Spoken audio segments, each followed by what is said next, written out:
안녕하세요. 민성씨입니다. 저번 시간에 자기소개서에 대한 그 부분을 말씀드렸는데, 그러면은 이제 자기소개서, 그럼 뭐, 구체적으로 어떻게 스토리를 만들어야 되냐, 자기소개서를 쓸 때 할 말이 없을 때, 그럼 뭐 어떻게 해야 되는지, 이제 그런 대안도 제시해 드려야 될 것 같아서, 자기소개서에 쓸 말이 없을 때 어떤 일을 해봐야 될지, 몇 가지 사항들을 말씀을 드려보도록 하겠습니다.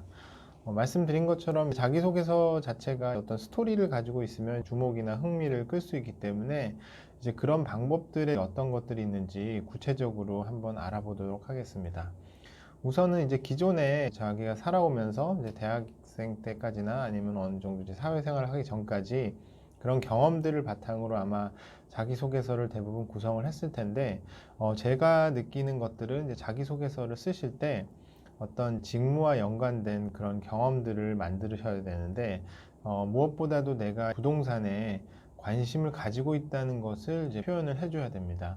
물론 이제 부동산 학과를 졸업했다고 하면은 기본적으로 그런 표현이 된다고 하지만, 그 외에 이제 비전공자거나 이제 관련 전공이 아닌 친구들은 자기소개서에 쓸 말이 많이 없을 겁니다. 그래서 그럴 경우에 어떤 식으로 자기가 부동산에 관심이 있다는 것을 표현할지 한번 살펴보도록 하겠습니다. 우선은 가장 첫 번째로 부동산 자격증 같은 거를 취득할 수가 있습니다.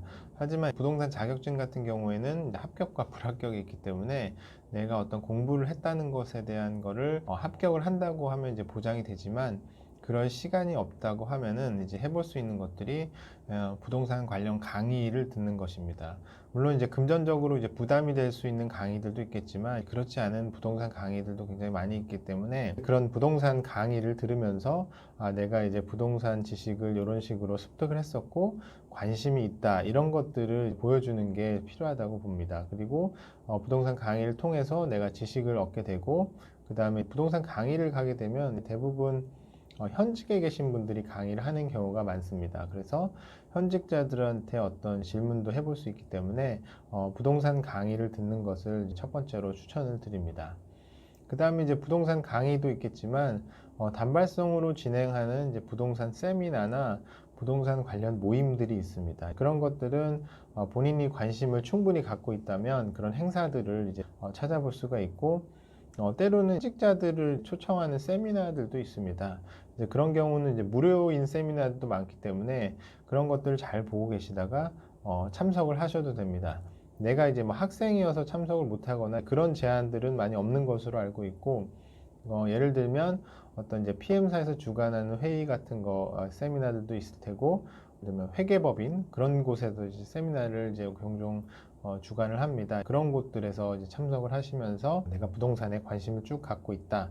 그리고 세미나에 참석하시는 분들은 당연히 또 부동산 업계나 이제 관계자들일 거기 때문에 그곳에서 이제 네트워킹을 할 수 있는 기회들도 많으니까 이제 그런 경험들을 통해서 부동산에 관심이 있다는 것을 이제 보여주셨으면 좋겠습니다.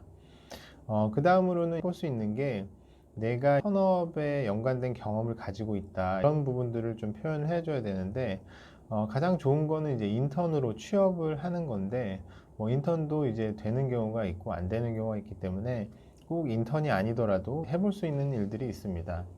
예를 들면 가장 이제 좋은 거는 이제 서두에도 나온 얘기긴 한데, 현직자를 많이 만나보는 겁니다. 현직자를 많이 만나보는다는 거는 물론 이제 기회가 좀 다를 수도 있는데, 여러분들이 노력만 한다고 하면은 현직자를 만날 수 있는 기회들은 충분히 만들 수가 있습니다. 저에게도 이제 가끔 부동산 동아리나 이런 사람들이 인터뷰를 요청을 하거나 그런 경우도 있고, 그냥 개별 독자의 입장에서 어떤 질문들을 하거나 이제 그런 식으로 해서 만남이 이루어지는 경우도 있습니다. 그래서 우리나라는 요즘에 SNS로 모든 것들이 다 연결이 되기 때문에 내가 관심이 있고 이제 좀 알아보고 싶은 분이 계시다고 하면은 어떤 식을 통해서라든지 연락을 할 수 있는 이제 시대입니다. 그래서 그런 관심들을 보여주고 정성이 가득한 뭐 질문들을 준비한다고 하면은 인터뷰를 하시는 분들을 충분히 찾아볼 수가 있기 때문에 그런 식으로 현직자 인터뷰를 한번 해보는 것을 좀 추천을 드립니다. 그리고 다음으로는 현장에 가보는 그런 방식으로 이제 현업의 일들을 대신 해보는 겁니다. 예를 들면 자산관리 회사의 빌딩에 방문을 해본다든지, 임대 같은 경우에는 뭐 임대 안내문을 한번 내가 실제로 작성을 해본다든지, 그래서 이제 현직에서 하고 있는 업무들이 어떤 것들인지 충분히 예상해 볼 수가 있고, 그 다음에 이제 부동산에 관심이 있는 분들이라면 대략 이런 일들을 하겠구나라는 것들은 짐작을 할 수가 있습니다. 그런 것들을 내가 직접 해보는 겁니다. 가장 좋은 거는 예를 들어서 이제 부동산이나 빌딩을 뭐 분석을 하는 보고서를 한번 내가 뭐 파워포인트로 작성을 해본다든지, 아니면 이제 수지 분석을 뭐 엑셀로 해본다든지, 물론 처음부터 그걸 작성하는 게 쉬운 일은 아니지만, 내가 이런 것들을 꾸준히 공부를 해왔다, 그리고 이런 포트폴리오를 만들었다라고 얘기를 할 수 있으면, 이런 이야기들을 자기소개서에 담으면 다른 지원자들과는 충분히 이제 차별화될 수 있는 그런 스토리를 만들 수 있다고 생각을 합니다. 이 외에도 여러 가지 그런 케이스들이 있겠지만 실제로 해보는 게 가장 중요하거든요.